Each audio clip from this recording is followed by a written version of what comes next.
예, 안녕하세요. 제3보험 강사 배원식입니다. 자, 여러분들 공부 잘 되어 가고 있나요? 자, 이제 네 과정 중에 마지막 과정인 모의고사 과정까지 여러분들 왔습니다. 자, 남은 시간 이제 여러분 열심히 그죠? 열공하셔가지고 꼭 합격하시기를 바라겠습니다. 저도 여러분들이 꼭 합격할 수 있도록 이제 5주 동안 열심히 강의를 해보도록 하겠습니다. 자, 원래 그 모의고사 일정도 마찬가지로 5주 동안의 강의를 진행하게 되어 있는데요. 자, 사실 모의고사가 5주라는 게 긴 기간은 아닙니다. 그죠?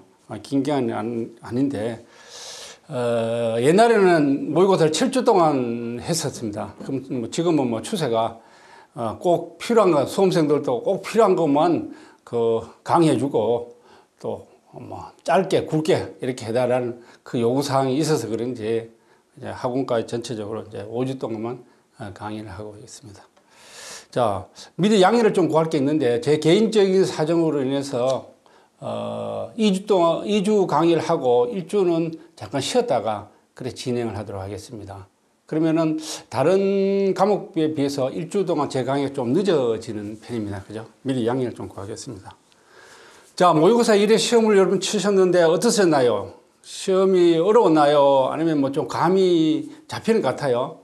자, 여러분들 모의고사 처음 시험 쳐보고 아마 스스로 판단을 잘 해보셔야 됩니다. 그죠? 내가 어떤 점이 어떤 부분에서 부족한지, 뭐가 부족한지, 그죠? 그걸 보완하고 개선해가면 지금도 얼마든지, 그죠?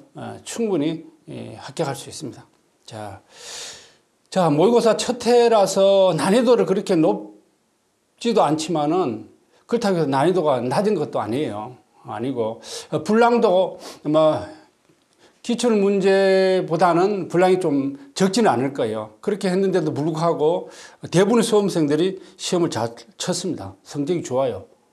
그리고 실선 문제 같은 것도 또 상당히 수준 높은 문제인데도 불구하고 나름대로 그리고 답안 작성을 잘 했습니다. 자, 그런 거로 봐서는 원래 수험생들이 많이 공부한 수험생이 아닌가 이런 생각도 해보고요. 어쨌든 간에 그 첫 시험 쳐가지고 내가 다른 사람에 비해서 점수가 좀 낮다고 해서 충격을 받을 필요도 없고, 그렇다고 또 점수가 높았다고 해서 너무 또 자만해 하시지 마시고 끝까지 공부를 열심히 잘 하시기 바랍니다. 제 경험상으로도 항상 보면은 모의고사 때 한 번도 40점을 넘기지 못한 사람들이 합격한 예도 많이 봤어요. 그래서 지금도 손해사정사를 잘하고 계신 분들도 있는데, 남은 기간 얼마나 하냐에 따라서 많이 차이가 있습니다. 자, 그러면은 첫 시간이니까 모의고사 과정 강의 진행에 대해서 잠깐 설명하고 넘어가도록 하겠습니다. 강의 진행. 자,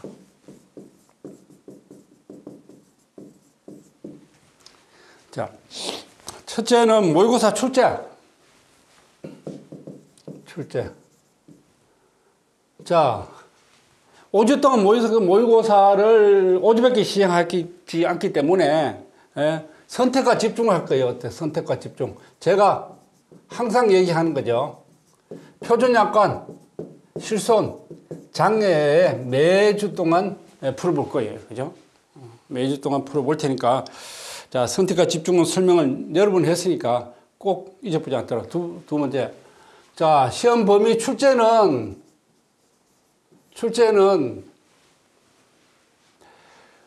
제가 한 10년 동안에 출제위원으로서 경험한 거 하고, 또 이제까지 17년 동안 기출문제 내용을 보고, 그죠? 나름대로 원래 예상되는 문제를 뽑아서 가능한 다 한번 훑어볼 수 있도록 그렇게 출제를 하도록 하겠습니다.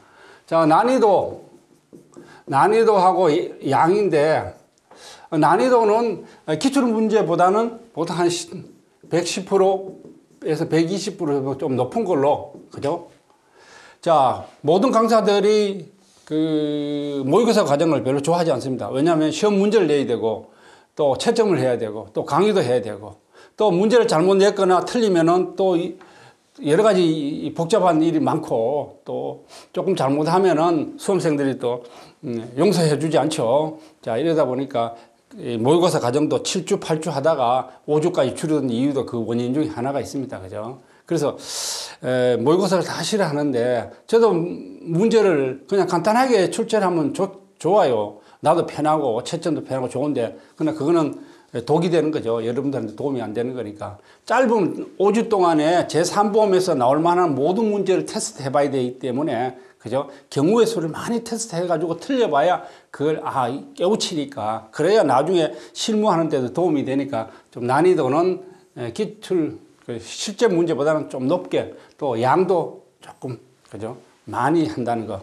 이 정도로 이해를 하시고 시험에 응하면 되겠습니다. 그래서 이렇게 좀 꼬았거나 특히 실손 같은 문제에서 좀 꼬았거나 난이도가 높다 해서 이런 문제 나오지도 않은 거 왜 테스트 해야 되냐 좀 이렇게 화내지 마시고 제 뜻이 그렇다는 걸 좀 이해해 주시기 바랍니다. 자, 시험은 반드시 90분 동안 여러분들이 냉정하게 시험을 쳐줘야 돼요. 그죠?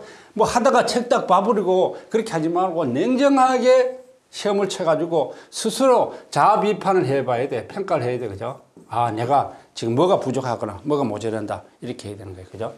자, 그 다음 피드백. 자, 피드백은 모의고사 채점을 신청한 수험생 답안지를 가지고 전체적으로 피드백을 한번 해줄 거예요. 피드백을 제가 시험 출제위로 채점을 할 때나 또 모의고사에 시험을 칠 때나 뭐 계속 학원에서 하는 거랑 똑같이 수험생들이 틀린 건 똑같아요. 그죠? 똑같은 패턴이고 똑같이 틀린 건 똑같이 틀린 거인데 어쨌든 전체적으로 피드백을 하겠습니다. 자, 수업은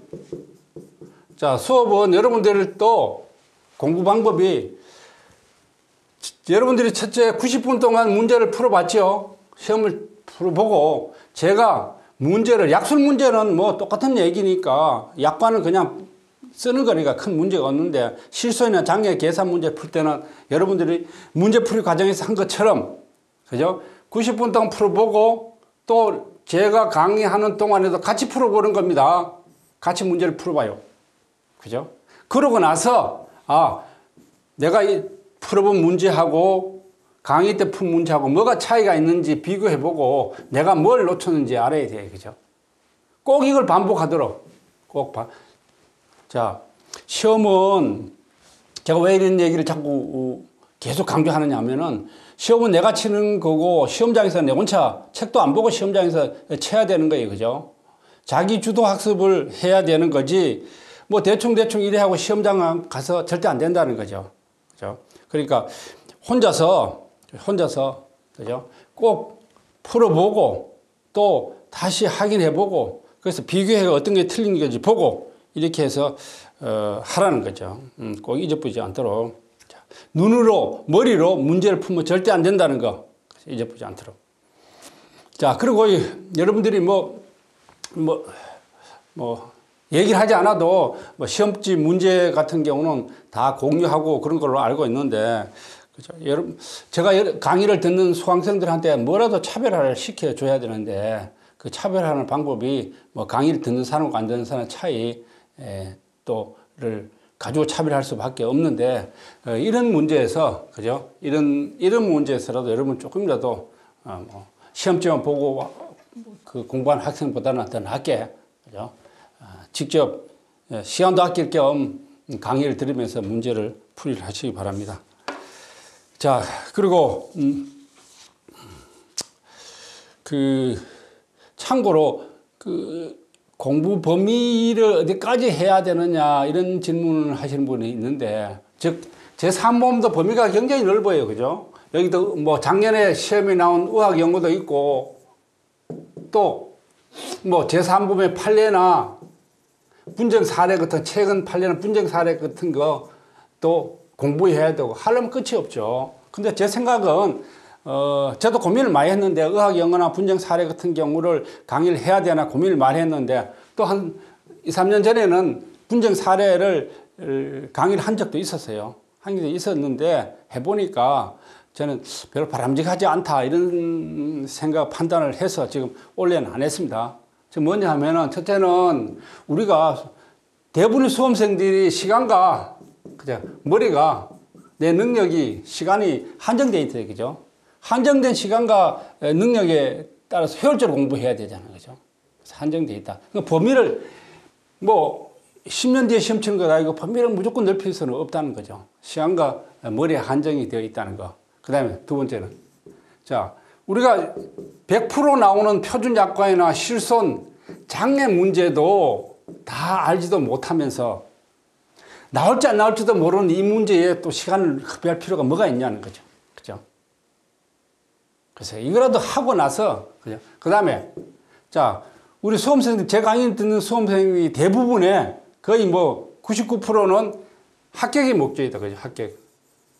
60점대 합격을 목표로 한다. 그죠? 수석하려고 제 강의를 듣는 건 아니잖아요. 그죠? 합격이 목적이라면은, 그죠? 이런 범위를 넓혀가 이것도 저것도 하라, 잡동사를 다 하라는 것보다는, 그죠? 이거는 선택을 놔두고, 여러분들이 이렇게 다 했는데도 시간이 있거나, 또 정불안하다면은, 뭐 이거 분쟁 사례나 의학 영어도 해야 되겠죠. 제가 의학 영어도 강의를 한번 해보려고 하니까 한 5페이지 정도는 되는 것 같아요. 꼭 필요한 의학 영어도. 그거 한다고 해결도 되는 것도 아니에요. 또 그걸 지금 뭐 다른 것도 못 외우는데 그걸 외운다고 외워지나요, 지금? 그런다고 나온다는 범지도 없고. 또 작년에 어쩌다 한번 나왔는데 별로 반응이 좋지 않았죠. 또 그리고 의학 영어는 의학 과목에 더 가깝지, 제3본보다는, 그죠? 그래서 의학 연구도 하기도 그렇고, 사례도 마찬가지. 이 사례도 여러분들이 굳이 하지 않아도, 여러분들이 제3본 표준약관만 잘 알아도, 사례는 좀 어느 정도 할 수 있지 않느냐, 이런 생각이 듭니다. 그죠? 커버할 수 있지 않냐, 이런 생각이 드는 거예요. 자, 그 정도로 해서 제 의견은 그렇습니다.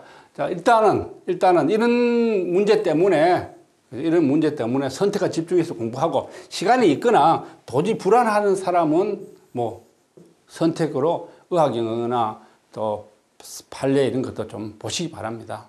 굳이 이까지도 못 미쳤는데 이거 볼 필요가 없지 않느냐. 또 강의에서도 그까지 포함시키기에는 너무 시간이 제약이 있어서 안 된다. 그 양해를 말씀을 드립니다.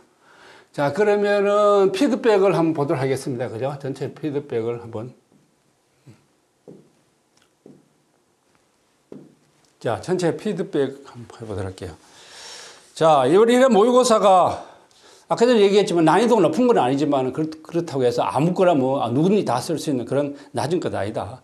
가능한 기초적인 거를 1회에서 물어보려고 했고, 또 어느 정도 여러분들이 좀 1회니까 낯서니까 좀 익숙하게 하기 위해서 기초적인 거 그런 걸 좀 물어봤는데, 자, 표준약관은 여러분 대부분 다 맞췄어요. 표준약관 문제는 잘 썼어요. 그냥 주로 기간을 묻는 문제고, 그죠? 기간을 묻는 문제인데 표준약관도 나름대로 잘 썼다. 그죠? 그리고 표준약관에서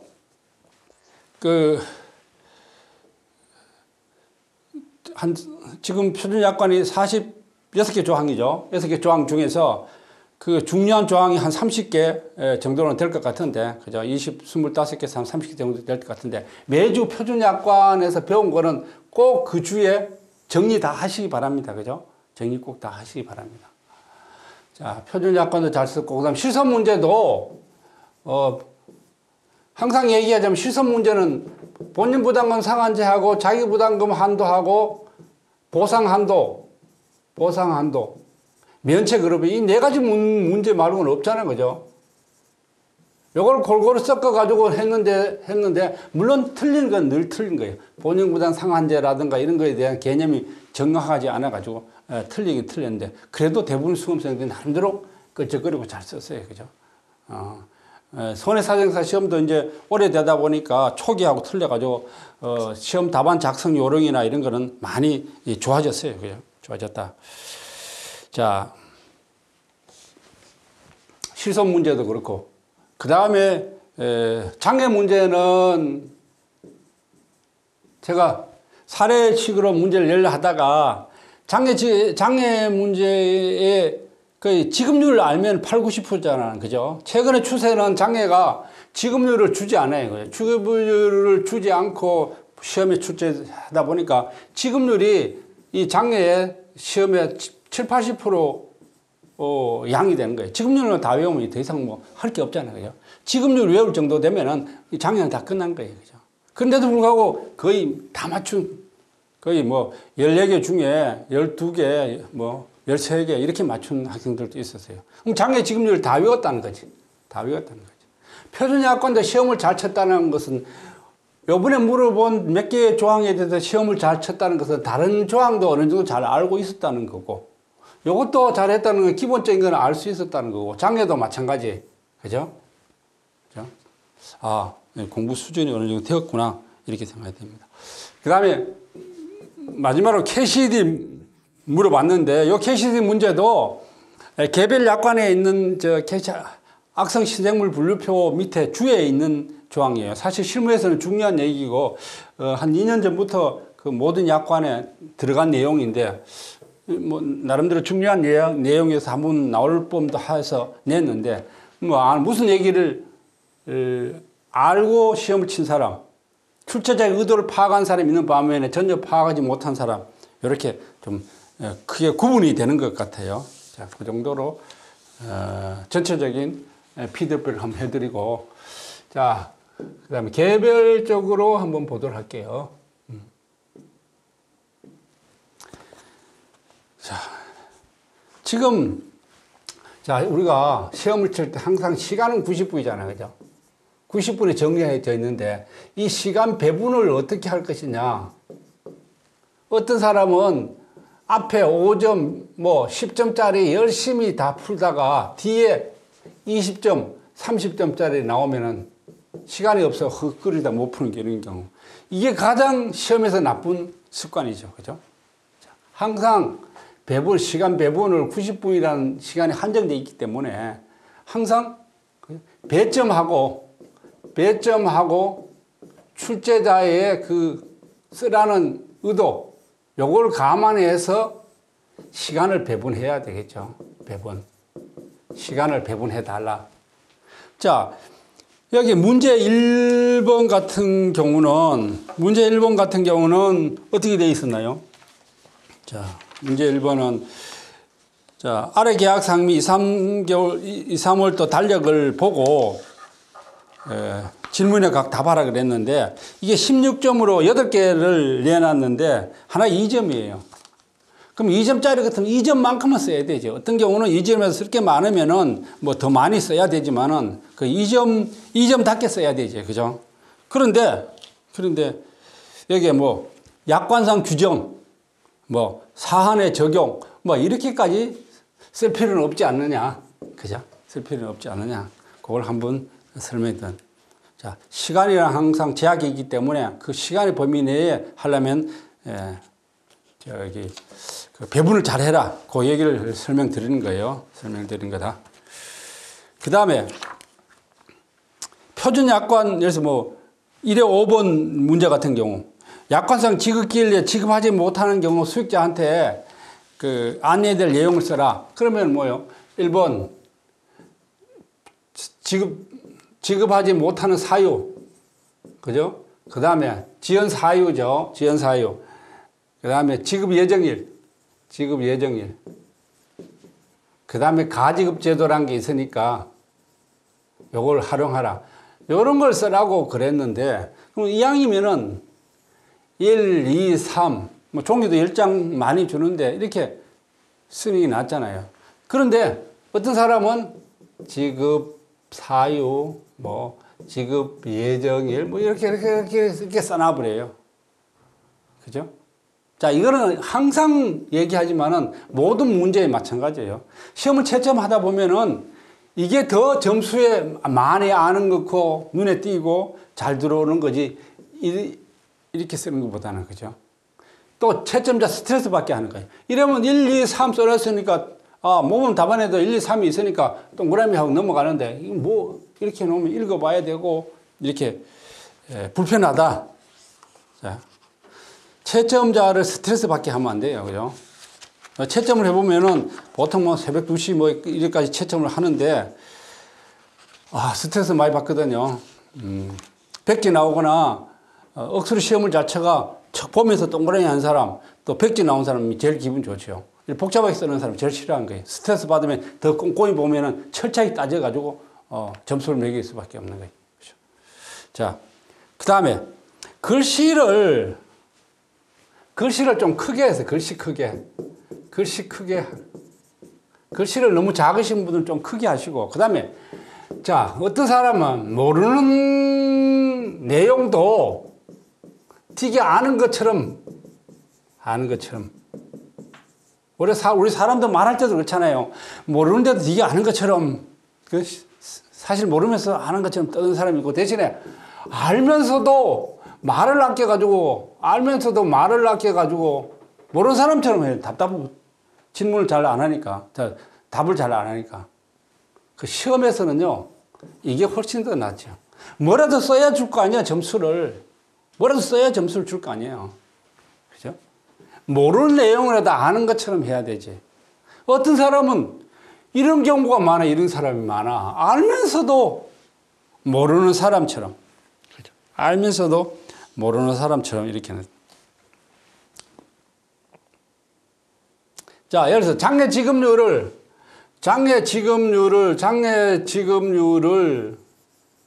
50%다. 그럼 50%를 장래 지급률 산출했단 말은, 자, 알고 50% 산출한 경우도 있고, 통밥으로 한 경우도 있겠죠. 그런데 실제로는 뭐예요? 알고 50%를 했겠지. 통밥으로 50%를 맞출 수 있겠어요? 자, 그러면은, 채점자는 이 과정을 안 해놓으면은, 그죠? 과정을 안 해놓으면은 그냥 통과로 했는지 알고 있는지 알 게 뭐냐? 감점 요인이 되는 거죠. 그죠? 그래서 알고 있는 내용도, 자, 모르고 있는 내용도 알고 것처럼 해야 되지, 알고 있는 내용도 모르는 것처럼 이렇게 해서는 안 된다. 그죠? 자, 그 다음에, 그리고 특히 이제 장애 점수 나우생이 하는 말인데, 어떤 사람은 장애가 일어났어요. 1번 20%, 2번 퍼센트도 안 해. 30, 3, 50, 4, 30. 물론 시험 문제에서 장애 지급률 산출 과정을 쓰라고 얘기 안 해놨지만은 당연한 거 아니에요? 이러면 안 돼요. 이러면 무조건 감점이에요, 감점. 제가 채점할 때도 이런 사람 감점 주자. 통밥으로 했는지 어떻게 아냐. 그리고 요새는 이런 사람들 방지하기 위해서 산출 과정을 기술하라. 이런 조건을 달아가 대부분 나오죠. 그리고 단위도 안 붙이는 경우. 이것도 감점이에요. 20 뭐라는 거냐. 그래서 그런 점 꼭 기억하시기 바랍니다. 자, 그 다음에. 자, 밴드에서도 질문을 많이 하고, 또, 실제도 시험에서도 많이 틀리던데, 4세대 실손에서, 여러분, 기본 강의부터 계속 했어요. 공제금액 할 때, 비급여는 어떻게 해요? 비급여는 공제금액. 맥스 3만원 하고 30%나. 자. A병원에 통원치료 10만원, B약국에 가서 10만원, C병원에 가서 10만원, D약국 가서 10만원. 이렇게 나왔다 칩시다.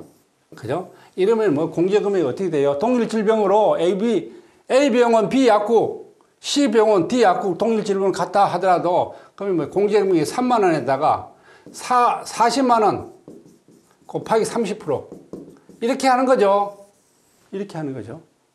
이거 언제까지 계속 얘기했는데도, 그죠? 자, 그거 빠뜨리지 않도록 해주시고, 그 다음에 뭘 할 때 명확하게 하란 말이에요. 자, 장애할 때 씹어먹는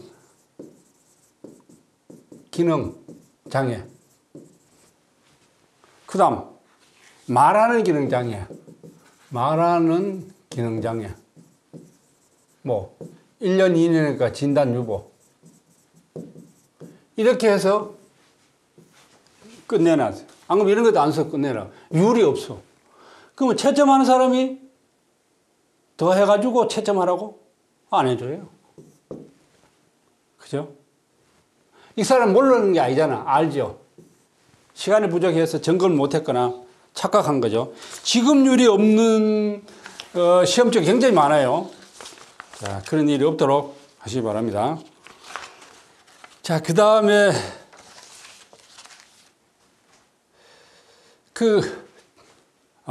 쟤도 한번 그 실수를 한 것 같은데, 자, 이제 그 상해급여, 상해 비급여, 질병급여, 질병 비급여, 이거 구분을 하지 않는 경우가 많아요. 그냥 질병기부에 익숙하니까 질병급여만 쓰는 사람이 있고, 어떤 사람은 그냥 상해 질병 구분 없이 급여 비급여로 쓰는 사람도 있고, 그래서 뭐 이걸 꼭 틀렸다고 할 수는 없겠죠. 근데 이렇게 하면은 자기부담금 한도 같은 거 할 때 계산할 때 좀 실수할 수 있겠죠. 정석은 뭐예요? 상해급여, 질병급여 구분해 주는 게 맞죠. 그죠? 요거 실수하지 않도록 하시기 바랍니다. 그래서 저 질문에 들어왔는 게 있어서 설명을 드렸는데, 제가 실손 문제풀이 과정, 실손 문제 1번에서, 그죠? 지난 과정에서 한 거예요. 그죠? 다시 참고로 설명해 주세요. 여기 통원초래에 우측 경관절 탈구가 있었습니다. 탈구가 있었는데, 이 경관절 탈구는 외상인 경우가 많죠. 상해사고가 제일 많죠. 그러나 상해사고만 있는 것이 아니고 질병으로 오는 경우도 있고, 선천적으로도 탈구가 오는 경우도 있고, 그 다음에 습관적 탈구도 또 많죠. 이건 질병으로 볼 수밖에 없겠죠. 이런 경우가 있는데, 요거를 상해로 왔다, 아니면 질병으로 왔다는 걸 명확하게 해주지 않았어요. 명확하게 하지 않고 질병으로 풀이했다는 거. 그죠? 그 다음에 두 번째, 바이원에서 이제 얼굴 찰과상하고 손목 개방성 상처로, 그죠?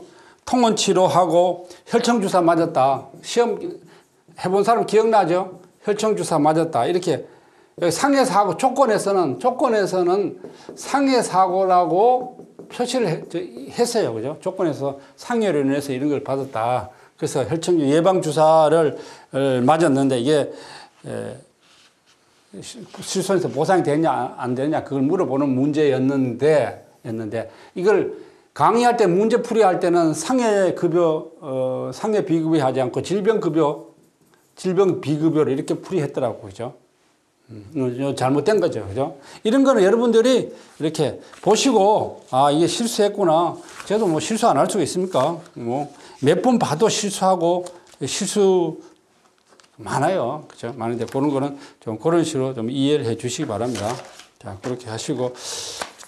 자, 피드백은 요 정도를 하고, 여러분들이 그 틀린 문제하고, 어떤지, 여러분이 틀린 거하고 다른 수험생이 틀린 거는 어떤지 한번 여러분들이 같이 참고해 보시기 바랍니다. 자, 그러면 문제로 돌아가서 한번 보도록 할게요. 자, 문제 1번부터 한번 간단히 풀어볼까요? 자, 아래 계약상 및 이 3월도 달력을 읽고 질병상의 표준약관에 대해서 정확히 답하시오. 자, 피보험자 김철수가 상해보험을 가입했는데 보험기간이 30년이고 월납으로 8만원짜리 했고 사무실 수익자는 김민수다. 2월달, 3월달 달력이 있고 3월 1일 날 토요일 외에 3월 1일 공휴일이다. 그죠? 공휴일이다. 자, 종합플러스 상해보험은 상해로서 입원 장애 사망 시 보장하는 종합보험이다. 별도의 기간이 없을 때는 민법 규정을 따라 한다. 기간을 산정할 때, 자, 약관에서는 뭐 다른 별도의 규정이 없어요. 그죠? 그러다 보니까 민법 규정을 따른다 그랬어. 왜 그런 거 하니, 자, 이게 기출문제가 2012년인가 13년도 문제를 출제했는데, 이 당시도 손보에서 온 사람하고 이제 저는 생보 출시니까 서로 의견이 틀린 거예요. 계산 출제를 하면서. 보니까 회사마다 초일 산입하는 경우도 있고, 산입하지 않는 경우도 있었어요. 그래서 그때도 초일을 산입한다, 안 한다, 이렇게 조건을 달아준 거예요. 그럼 여기서는 민법 규정을 따른다 그래서 민법 규정에서는 기간을 계산할 때는 특별한 약정이 없으면 초일을 산입하지 않는다 그랬으니까 산입하지 않는 걸로 해가 시험을 쳐달라 이런 얘기예요. 그죠? 자, 2023년 2월 1일 보험계약을 청약을 하고 2월 13일 보험증권을 수령했다면 계약자가 청약 철회할 수 있는 기간을 쓰세요. 2월 1일 날 청약하고 2월 13일 날 보험증권을 수령했으면 자, 여기에 달력을 보고 하겠습니다. 문제는 제가 문제를 읽어보고. 자, 청약은, 계약은 2월 1일 날 했는데, 2월 13일 청약 철회를 해서 2월 13일 증권을 수령했다는 거잖아요. 그죠?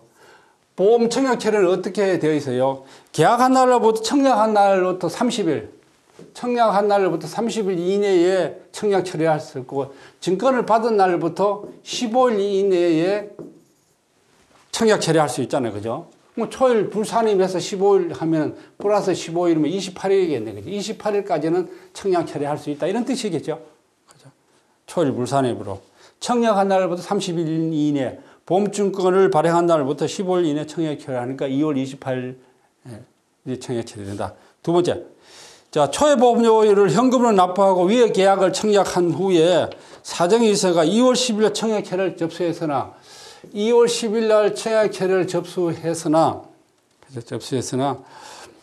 보험회사가 2월 20일 날 보험료를 반환했다. 2월 20일 날 요 보험료를 반환했다. 연날에 반환했다는 거죠. 반환했을 때 지연이자에 대한 지연기간하고 이자를 써라 그랬습니다. 자, 청약처를 접수하면 접수한 날부터 3영업 이내에 돌려줘야 된다 그랬고, 만약 돌려주지 않으면 약관 대출 이율로 계산해서 이자를 붙여준다 그랬잖아요. 그죠? 그럼 10일 날에 초일 불산입하고 토요일 1월 지고 13, 14, 15일이 3일이겠네. 그죠? 16일부터 이자 나가면 하루, 이틀, 3월, 4일, 5일. 5일에 대한 이자가 주겠네. 그죠? 5일에 대한 이자를 주고, 약관 대출이 있죠. 무조건 계약자한테 나가는 거는 대부분 다 약관 대출이에요. 그죠? 약관 대출이니까 105일이라고 가정을 했으니까 500원 되겠네. 그죠? 500원.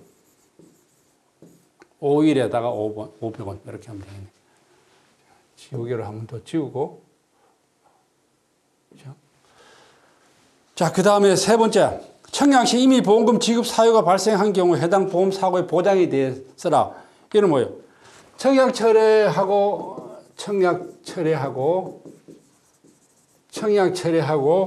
보험 사고, 청약 철회 보험 사고 관련이죠.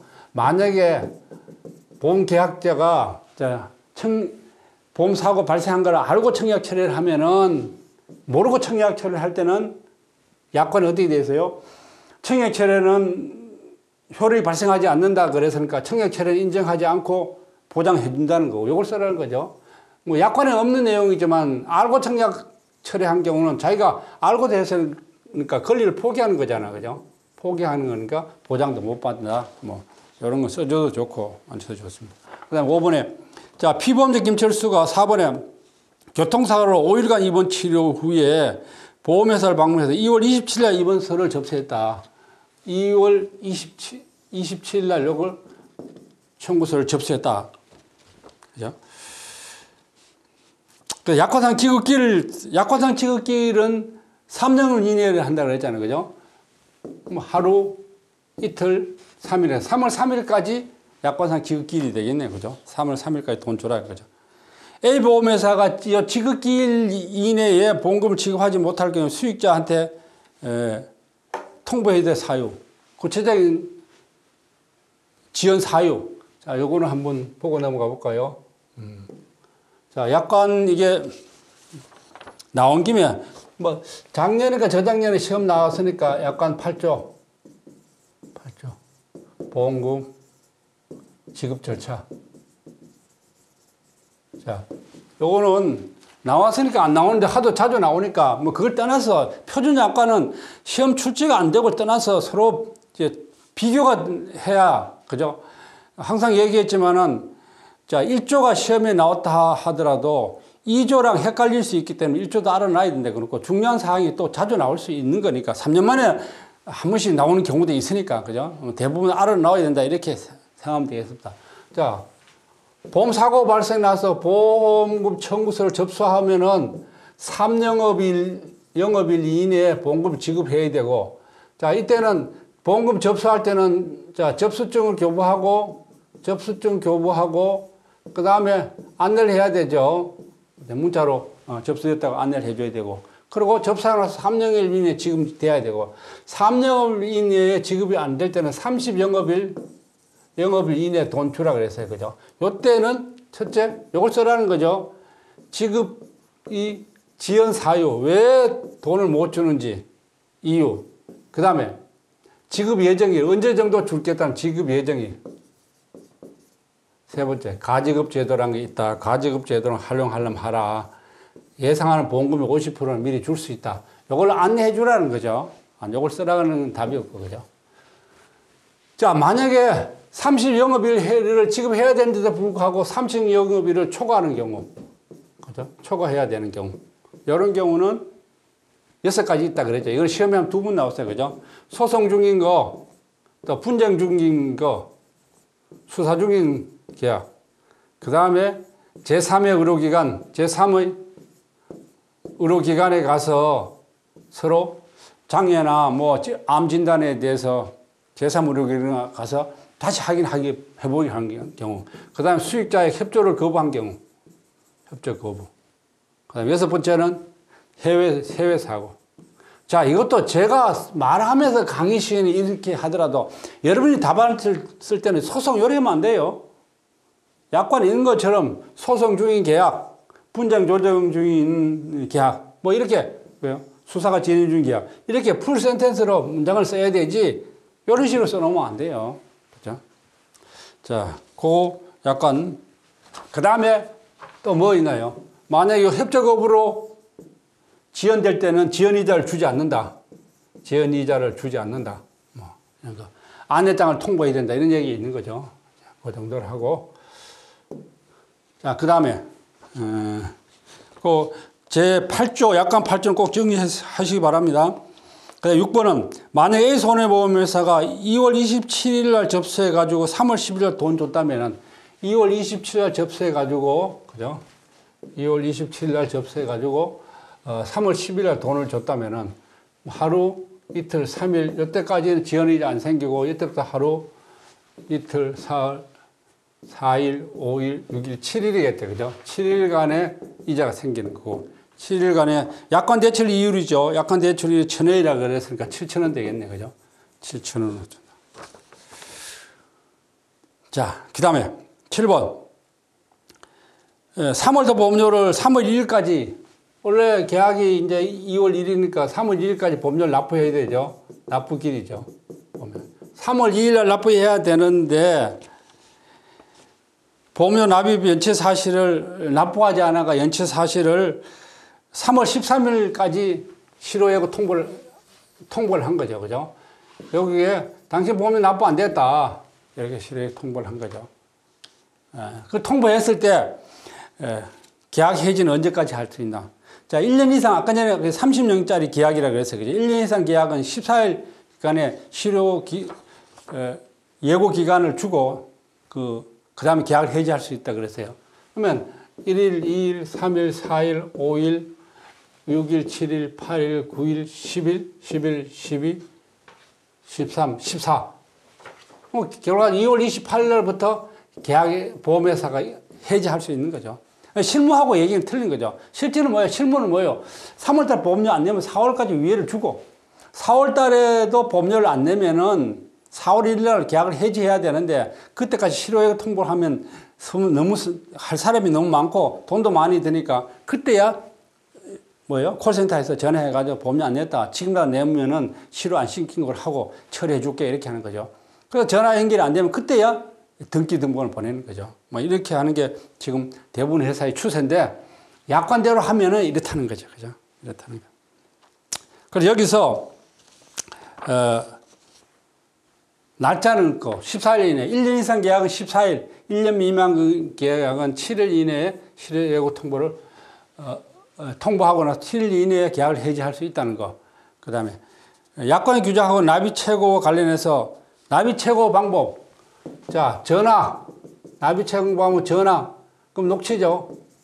녹취. 그죠? 이 서면. 이 등기로 남겨놔야 되죠. 등기로 남겨놔야 되고. 그 다음에 전자적 방법으로. 요 전자적 방법으로 할 때는, 전자문서로 할 때는 미리 이런 방법을 한다고 이메일이나 뭐 이런 거 전자적 방법이라는 게, 문서라는 게 있는 거죠. 이메일 같은 방법으로. 이렇게 한다는 거 계약자한테 동의 받아야 되고, 또 요거는 수신 확인을 해야 돼. 확인해야 되는 게, 만약 수신 확인을 안 하면은, 안 되면 그때부터 다시 전화나 서면을 통해서 이렇게 해야 되는 거예요. 그죠? 이 접변처럼. 그 다음에 납입 최고의 상대방은 계약자 하고, 자, 이 계약이 실효되면은 손해를 보는 건 수익자니까 수익자한테 통보해 줘야 돼.